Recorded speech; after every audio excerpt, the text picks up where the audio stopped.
See the Rimac's Nevera beat the Tesla Model S Plaid. Who knew you could have a race but stay still at the same time? Well, in the world of electrified vehicles, memories of the childhood game of Top Trumps come back with a vengeance. And all you need is a pair of EVs and two identical DC fast chargers. Charging speed is a pretty important talking point when it comes to electric cars, as it can make or break a long-distance road trip. The faster the speed, the shorter the time needed to get to the destination. One of the most talked about EVs in the world, the Tesla Model S Plaid, can accept up to 250 kilowatts, which is no small feat. In fact, the American EV maker says its superchargers can put up to 200 miles worth of range in 15 minutes, making trips relatively worry-free. However, there's an asterisk with that peak charging rate, as it can only be sustained between about 10 and 30% state of charge society, as shown in this Motor Trend test from 2 years ago.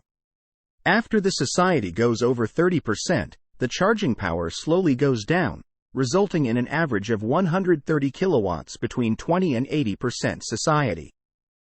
And here's where the much more expensive and rare Rimac's Nevera comes to show the world that EVs can charge much quicker than the Model S, albeit at an eye-watering price of $2.2 million.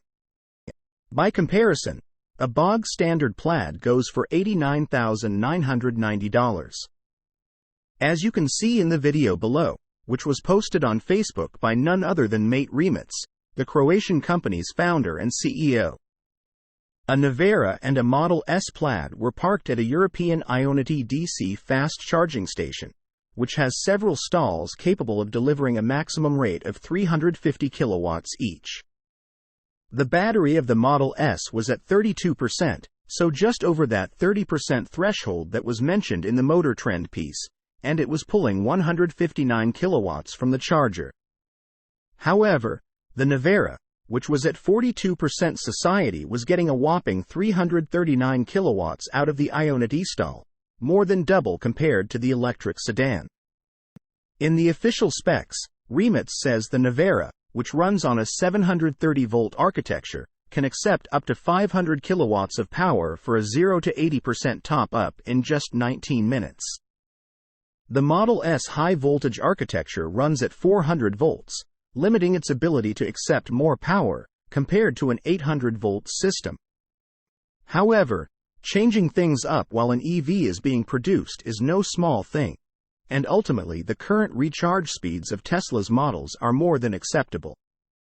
Plus, the fact that the supercharger network is arguably the most reliable out there makes the case for keeping things the way they are. Last year, Tesla officials said that switching to an 800 volts architecture for the company's main models would lead to cost savings of less than $100 per unit. In the US, you've got 110 volt household power, or voltage, said Tesla CEO Elon Musk. And then, in your most, like sort of 220.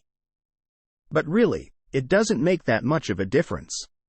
The advantages are small and the cost is high. Like I said, it's long-term, like years now. It makes sense probably to transition to an 800-volt architecture.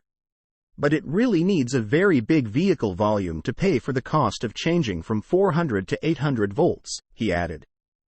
Source: reposted and summarized from Julian Nystrom at Inside EVS.